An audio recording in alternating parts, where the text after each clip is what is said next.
भाई पास हो गए, अब लगेगा पीआर।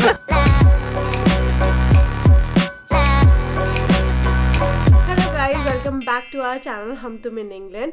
मैं हूं अवी और आज मैं बता दूं यूके में मौसम इतना ज़्यादा विंडी हो रहा है। मुझे ना वेदर में यहाँ पे ज़्यादा प्रॉब्लम नहीं होती, एक तो थोड़ी रेन होती है, रेन से मैं यूज्ड टू हो चुकी हूँ, लेकिन जो ये विंड है ना, विंड मेरे को सबसे गंदी लगती है। ये देखो यहाँ पे पेड़ कैसे पागलों की तरह हिल रहे हैं। मैं बाहर नहीं जाने वाली क्योंकि बाहर बहुत ज़्यादा हवा है और ठंड भी हो गई है। और यहाँ पे गौरव बैठा हुआ है, इतने दिनों से अपनी पढ़ाइयों में लगा हुआ है।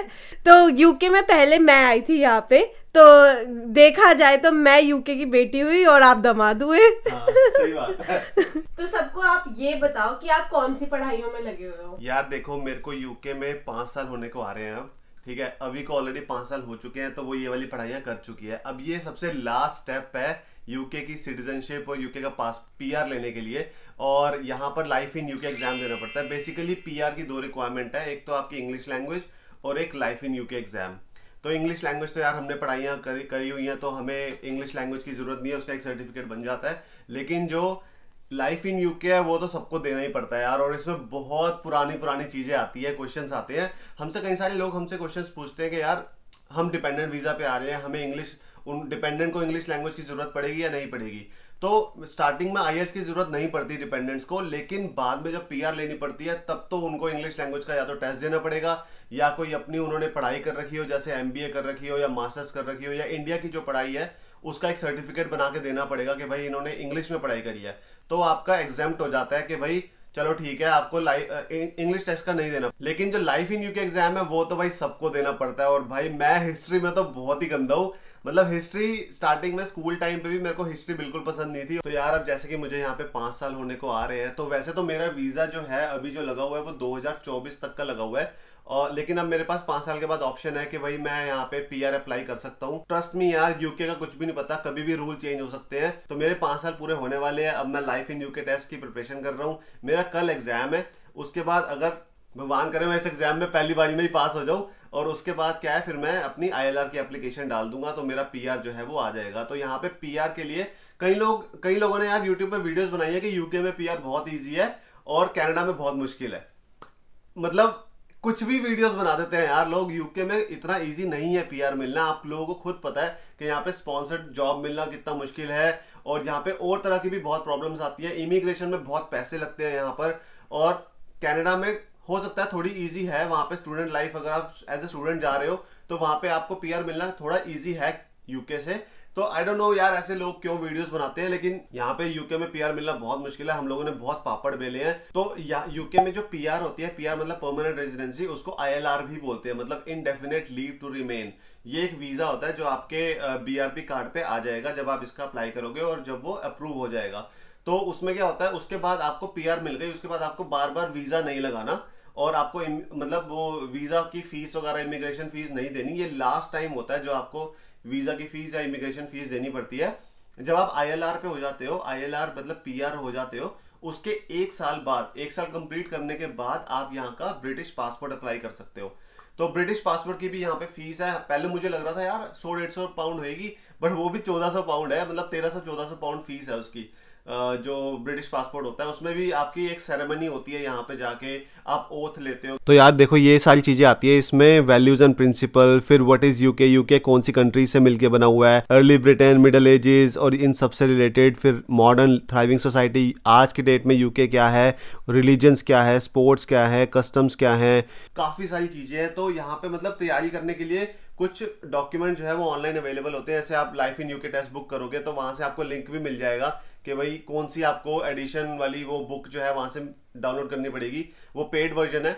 लेकिन मैंने क्या किया है, मैं तो भाई एक ऐप है life in UK test preparation करके, वो ऐप में से प्रिपरेशन कर रहा हूँ। उसमें क्या है 45 क्वेश्चन पेपर है, और एक क्वेश्चन पेपर में 24 क्वेश्चंस होते हैं, और जो रियल टेस्ट होता है उसमें भी 24 क्वेश्चंस ही आते हैं। उसमें से 18 क्वेश्चन जो है आपके सही होने चाहिए, तब आप पास करते हो टेस्ट। तो वही है। अब इसमें देख लो, ये वाली ऐप है, इसके अंदर ये सारे बुक्स हैं पूरी। अगर आप चाहो तो ये बुक भी पढ़ सकते हो, लेकिन मैं बहुत ही गंदा हूँ यार बुक पढ़ने में मेरे से बुक नहीं पढ़ी जाती। तो मैं टेस्ट पेपर कर रहा हूँ। ये 45 टेस्ट है और एक टेस्ट पेपर में 24 क्वेश्चन है, तो कितने हो गए 1080। 1080 क्वेश्चन जो हैं आपको बार बार करने हैं, जो मैं पिछले 15-20 दिनों से करे जा रहा हूँ। जब मैं पढ़ाई कर रही थी तो मुझे एक इंटरेस्टिंग क्वेश्चन लगा था, यूके के कल्चर का सबसे बड़ा पार्ट क्या है? पब्स। हाँ, पब्स। मतलब इतना इम्पोर्टेंट है पब कल्चर यहाँ पे कि वो क्वेश्चन पूछा हुआ है कि यहाँ पे यूके में पब्स कितने बजे खुलते हैं। अब आप सोच रहे होगे यार पब में क्या होता है, वहां पे तो दारू शारू चलती है, हम ना एंजॉय करते तो शाम को ही खुलेंगे। भाई सुबह 11 बजे खुल जाते हैं यहाँ पे पब। 11 बजे खुलते हैं और ये एक वैलिड क्वेश्चन है। मैं जब पेपर देने गई थी ये वाला, और ये क्वेश्चन आया भी था। तो आप सोच, हाँ मेरे को याद है कि ये क्वेश्चन आया था। और सोच लो कितना इम्पोर्टेंट है पब कल्चर यूके के लिए। तो भाई ऐसे क्वेश्चन है। मैं एक और बात बोलना चाहती हूँ, ये लड़का कम से कम नहीं तो 3 हफ्तों से आप पढ़ाई कर रहे हो। यार मेरे को फेल नहीं होना यार, मेरे को ना मतलब ये है कि फर्स्ट टाइम में ही पास होना है। मैं फर्स्ट टाइम वाला बंदा हूँ, ड्राइविंग टेस्ट में भी फर्स्ट टाइम में पास। मेरे को ना वो मजा नहीं आता जब फेल होने की वो हो जाती है ना। और मतलब ये फोन ना हर जगह गौरव के साथ रहता है। कहीं भी हम टीवी देख रहे हैं तो मैं क्वेश्चन पेपर कर रहा हूँ, खा रहे हैं तो मैं क्वेश्चन पेपर कर रहा हूँ, मतलब खाना निकाल रहे हैं तो भी मैं क्वेश्चन पेपर कर रहा हूँ। तो यार ये है कि क्वेश्चन अगर आप बुक नहीं पढ़ रहे तो कम से कम क्वेश्चन पेपर तो ऐसा करके जाओ कि मतलब एक भी क्वेश्चन आपको गलत ना हो। अगर आप क्वेश्चन पेपर बार बार करते रहोगे तो इवेंचुअली आपको क्वेश्चंस के आंसर्स याद भी हो जाएंगे। तो हम निकल चुके हैं गौरव के टेस्ट के लिए। तो भाई फाइनली तैयारी कर ली है हमने, और आज हमारा टेस्ट है लाइफ इन यूके। हमारा नहीं, आपका। मेरा टेस्ट है, और हम लोग लेमिंगटन स्पा में रहते हैं। मेरा जो टेस्ट है वो है बर्मिंघम में। तो 1 घंटे की ड्राइव है अभी यहाँ से, मतलब 45 मिनट्स की ड्राइव है, और आधे घंटे पहले पहुंचना है टेस्ट पे, क्योंकि ना वो लोग आपकी फोटो लेते हैं और आपके डॉक्यूमेंट्स वगैरह चेक करते हैं। तो मैंने कहा टाइम से पहुंच जाए, सुबह निकल गए हैं हम। और अब बिना कॉफी लिए तो जाएंगे नहीं। हाँ, और वेदर आज बहुत तगड़ा हो रहा है यार। शगुन होता है हमारा, जहाँ कहीं भी जाओ और कॉफी लेनी है। अपनी शक्ल तो दिखा दो। मेरी शक्ल देख लो, आप लोग मेरे को मिस कर रहे होगे। आज अभी बनी हुई है तोता कलर की इसने शर्ट पहनी है, ग्रीन शर्ट पहनी है। हाँ, और मैंने ब्लू पहनी है आज। तो हमने मैकडी का ब्रेकफास्ट ले लिया हुआ है। ये मेरा फेवरेट ब्रेकफास्ट है, कॉफी, हैश ब्राउन और एग मफिन। कॉफी ये गौरव कहीं भी जाना है ना, ये ब्रेकफास्ट सुबह सुबह होना ही चाहिए। मेरा ना सर दर्द हो जाता है अगर मैं कॉफी ना पीऊं या कुछ खाऊं ना सुबह ना ब्रश करने के बाद। तो ये लिया, अब सर ठीक रहेगा तो एग्जाम भी अच्छा जाएगा। हाँ, हमने बच्चे को खिला पिला दिया है और अब रेडी हो। दही चीनी तो नहीं खा रही थी। मम्मी होती तो पक्का देती। मेरा एग्जाम में दही चीनी खा के जा। हाँ, उसके बदले में हमने मीठी कॉफी ले ली है। मीठी तो नहीं है, कॉफी है।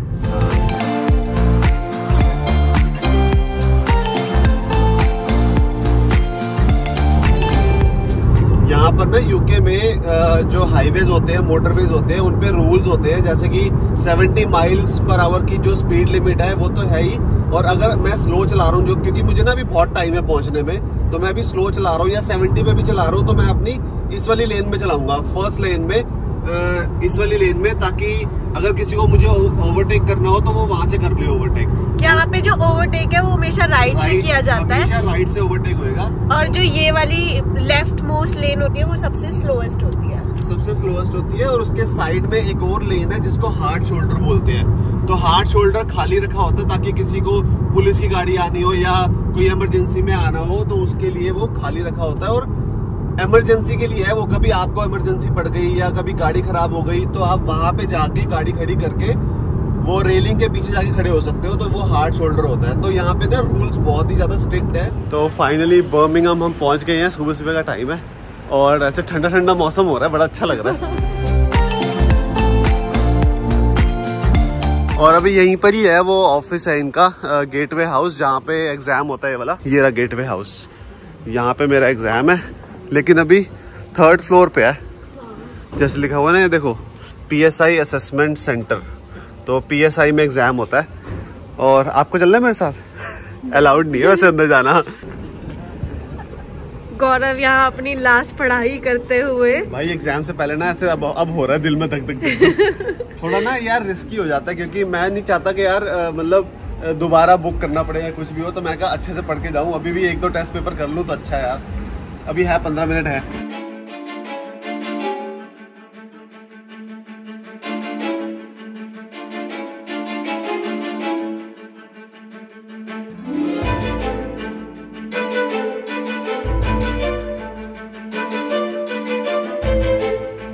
तो अभी गौरव जा चुका है अपने एग्ज़ाम के लिए और मैं आ चुकी हूँ सीधा शॉपिंग करने। और बिल्कुल उसके एग्ज़ाम सेंटर के पास ही एक प्राइमार्क था, तो प्राइमार्क से बेटर तो कुछ है ही नहीं टाइम पास करने के लिए, तो मैं यहाँ पे आई हुई हूँ और शॉपिंग कर रही हूँ।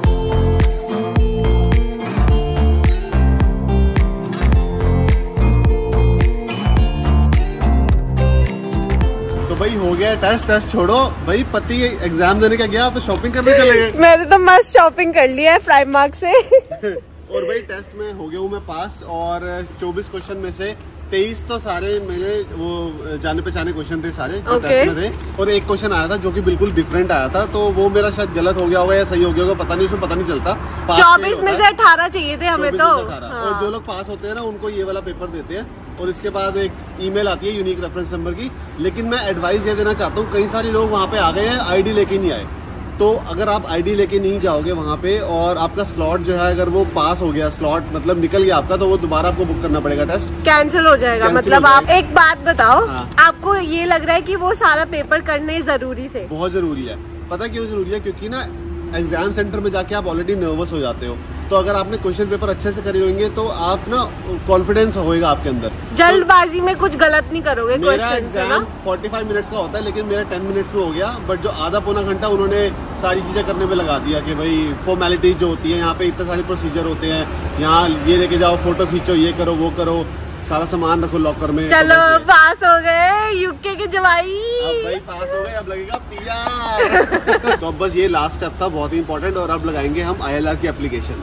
वो भी आपके साथ शेयर करते रहेंगे क्या क्या प्रोसेस है उसका। तो भाई मजा आ गया एग्जाम देके, और अब इस वीडियो करते यहीं पर ही एंड। मुझे मजा आ गया शॉपिंग करके। हाँ, बहुत सारी शॉपिंग कर ली आपने, और हम लोग बर्मिंघम आए हैं, अब थोड़ा बर्मिंघम घूमेंगे अपने फ्रेंड्स वगैरह के साथ, तो होपफुली यार अगर आपको हमारी वीडियो अच्छी लगी हो और गौरव की जर्नी से कुछ हेल्प मिली हो, और आपके अगर और भी क्वेश्चंस है इस एग्जाम को लेके, प्लीज कमेंट सेक्शन में आप हमें बता सकते हो। और जहाँ से भी आपको तैयारी करनी है वो मैं वीडियो डिस्क्रिप्शन में लिंक डाल दूंगा, तो आप वहाँ से तैयारी कर सकते हो जब भी आपका मौका आएगा।